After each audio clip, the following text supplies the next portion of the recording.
शुभ सकाळ माझ्या गोड ताईंना, मैत्रिणींना, रुपालीच्या फॅमिली व्हिडिओमध्ये तुमच्या सर्वांचं स्वागत आहे। आणि तुम्ही जे माझे व्हिडिओ बघता, मला सपोर्ट करता, त्याच्याबद्दल तुमचा खूप खूप धन्यवाद।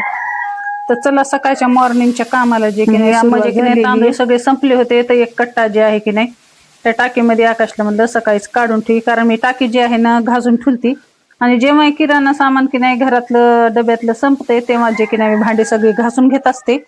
आणि पुन्हा की नाही जेव्हा आपल्याला घासायचे तेव्हा तर घासतोच, पण सामान संपलं की कंपल्सरी जे आहे की नाही किराणा सामान मी भांडी घासून टाकते। तर चला सकाळच्या कामाला झाली तर सुरुवात। आणि आज आहे गुरुवार आणि तांदूळ बघू शकताय तुम्ही किती बारीक आणि एकदम सुटसुटीत आहेत आणि भात पण इतका मोकळा होतोय ना, जसं की नाही जुने तांदूळ येतं आणि जितका तांदूळ जुना की नाही तितका भात पण छान होतंय आणि पाणी पण जास्त हे होतंय आणि एकदम भात असा फुलून येतंय। आणि आज होता गुरुवार, त्याच्यामुळे की नाही सकाळी म्हणलं देवाचे भांडे सगळे घासून घ्यावं। पहिल्यांदा तर घासून घेतले, पण की नाही जे आपण रोजचे की नाही तेल वगैरे टाकून दिवे ते लावतात की नाही, तर ह्याच्यावर की नाही इतकी मळी साचते की नाही ती कितीही तुम्ही घासा बिलकुल निघत नाही। तर चला मी म्हणलं आधी तर पाणी वगैरे भरून घ्यावं, कारण लाईटची खूप आता उन्हाळ्यामध्ये परेशानी असती। तर इथे की नाही मला तर पूजा करायची होती आधी, म्हणूनच देवाचे सगळं भांडे वगैरे सगळे घासून घेतले, प्यायचं पाणी भरून घेतलं। पण ते की नाही देवाच्या की नाही त्या दिव्यांवरती इतकी मळी की नाही साचली होती आणि ती काही केल्या निघता निघाना। तर मी म्हणलं आता थोडा उशीर झाला तर झाला आज गुरुवारचं, पण सगळी की नाही साफसफाई जी आहे की नाही छान करायची म्हणून की नाही आधी तर म्हणलं प्यायचं पाणी भरून घ्यावं। पुन्हा चला ना सगळे देवाचे जे दिवे वगैरे आहेत ना सगळे मला गॅसवर की नाही गरम करून जाळून घ्यायचे आहेत, कारण जाळल्या की नाही त्याच्यातला मळ जे ना मध्ये पण जे बसलेलं असते की नाही जाम होऊन ते सगळं की नाही थोडं मला थांबायला लागणार आहे, कारण मी सगळे देवाचे जे दिवे वगैरे आहेत ना सगळे गॅसवर गरम करून घेतलेले आणि की नाही पितळ गरम झालं ना त्याला साफ करायला खूप टाइम लागते। तर आता की नाही अर्धा एक घंटा तर मला थांबावं लागेल, कारण की नाही दिवे वगैरे सगळे गरम आहेत। तर तवरचं काय करा म्हणलं तर की नाही फ्रीज मध्ये की नाही गेल्या सोमवारी पण अंगूर आणले होते मिस्टरांनी, तर ते अंगूर तसेच होते आणि अजून की नाही किलोभर अंगूर घेऊन आले। तर आणि की नाही जसे की नाही आपले हिरवे अंगूर स्वस्त असतात ना, तसे हे ब्लॅक अंगूर खूप महाग असते, जसे पेन्सिल अंगूर म्हणतात ह्याला। तर हे की नाही आगावचे भरपूर होते आणि लेकरही जास्त खात नाहीत काय नाही, पण उन्हाळा आहे ना त्याच्यामुळे फळ फ्रूट खाण्यासाठी आणि हातागणीस की नाही आल्या गणीस ते अंगूर वगैरे आणतात। तर हे अंगूर की नाही खूप जास्त होते घरामध्ये, त्याच्यामुळे थोडेसे अंगूर तर खाण्यासाठी ठेवून घेतले। आणि म्हणलं बाकीचे जे अंगूर आहेत ना ह्याच्यामध्ये बी तर बिलकुलही नसते बघा, आणि ह्याच्या मनुका केल्याने इतक्या छान ह्याच्या ज्या इथनं मनुका तयार होतात। त्याच्यामुळे म्हणलं आता ते दिवे वगैरे गार होस तर आपण जे की नाही हे मनुका करून घ्या, म्हणून इथे मी पाणी गरम करायला ठेवलं आणि हे अंगूर जे ना आधी सगळे काढून घेतले आणि गरम पाणी की नाही ठेवायचं आणि त्याच्यावर चाळणी ठेवायची आणि वापून घ्यायचे, कारण मी दोनदा वापून घेणार आहे, कारण चाळणी छोटी ठेवलेली आहे।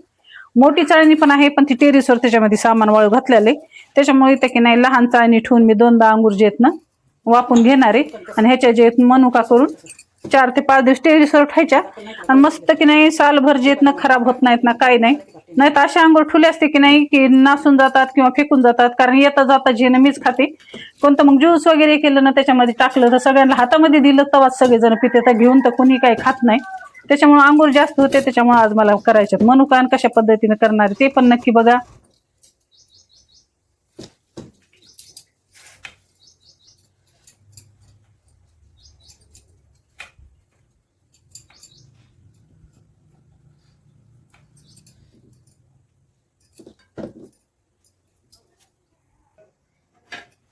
तर चला इथं तर मी मनुका की नाही थोडेसे वापरण्यासाठी वर ठेवून दिले आता, आणि तवरचं जे आहे की नाही खालचं सामान सगळं पितळाचं गार झालं होतं। तर असं की नाही मी चाकू घेतलाय आणि चाकूच्या सहाय्याने जे की नाही पूर्ण जे आता जिथं जिथं आपलं मळ होता की नाही ते जाळं की नाही गॅसवर की ते पूर्ण असं फुगून बाहेर येतो, आणि जर असं ना आपल्या चाकून असं छिल्लं ना की पूर्ण जे मळी आहे ना त्याची निघून जाते। तुम्ही बघू शकता कसं मधून जे आहे की नाही आता जिथं आपल्याला घासता पण येत नाही ना तिथला पण मळ की नाही थोडं गरम केलं ना की एकदम बाहेर येते। थोडंसं आता हे घासलं ना, मला आता उशीर झाला त्याच्यामुळे मी काय डबल भांडे घासणार नाहीये, पण तुम्ही जर आता हे की नाही गरम केलं आणि ह्याला घासून घेतलं ना की एकदम सोनेवानी जे आहेत ना आपले पितळेचे भांडे चमकतात, कारण की नाही त्याचा मळ पण गेलेला असतं आणि एकदम नवे होऊन जसं आपण जाळतो ना त्याला त्याने नवे होऊन एकदम क्लीन आणि सुंदर होते। तर बघू शकता सगळं जे आहे की नाही मळ साचला होता ना ते पूर्ण जे ना पूर्ण निघून गेलेला आहे। अशी छोटीशी टिप तुम्हाला कशी वाटली ताईंनो ते कमेंट मध्ये मला नक्की सांगा। आणि हे पितळेचे भांडे की नाही वापरायला पण तेवढेच अवघड आणि घासायला पण तेवढेच अवघड, पण पूजा ते करायला की नाही हेच भांडे शुभ असतात।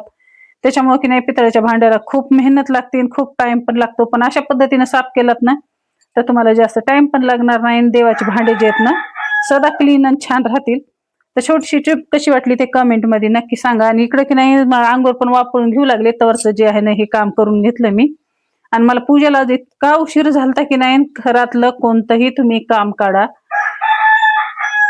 आणि उपवासाच्या दिवशी तर ना आगावचे भरपूर कामं निघतात. कारण की नाही साफसफाई जी असते की नाही केलं ना घरामध्ये चांगलं बी वाटतंय, आणि उपास असला ना उपास धरल्यावानी पण वाटतंय. त्याच्यामुळे की नाही गुरुवार राहू द्या, शुक्रवार राहू द्या, सोमवार राहू द्या, असे की नाही आगावचे भरपूर कामं असतात. जसे की नाही पूजा वगैरे करायची, मंदिर साफ करायचं, कोणते पितळाचे भांडे घासायचे, ह्याच्याबद्दल की नाही 12 ते 1 नक्कीच वाजते त्या दिवशी. तर चला इथं माझ्या मनुका पण तयार झाल्या आता.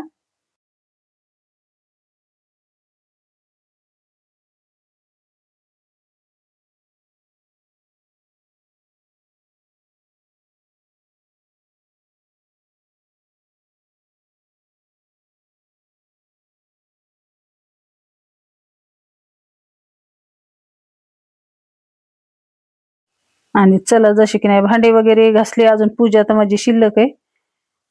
तर तुम्ही बघू शकताय आपल्या मनुका पण तयार झालेल्या आहेत.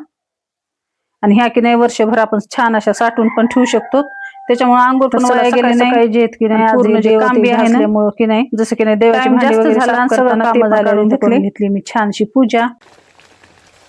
चला तर दुपारच्या जेवणामध्ये मी केली होती मस्त टमाट्याची चटणी, भात आणि थोडेसे आलूचे काप, वरण आणि चपाती. तर असं माझा दुपारचा मेनू होता. तर तुम्हाला पूर्ण व्हिडिओ कसा वाटला कमेंटमध्ये नक्की सांगा. आवडलं तर लाईक शेअर सबस्क्राईब करायला विसरू नका. भेटूया नवीन दुसऱ्या ब्लॉगमध्ये. शुभरात्री.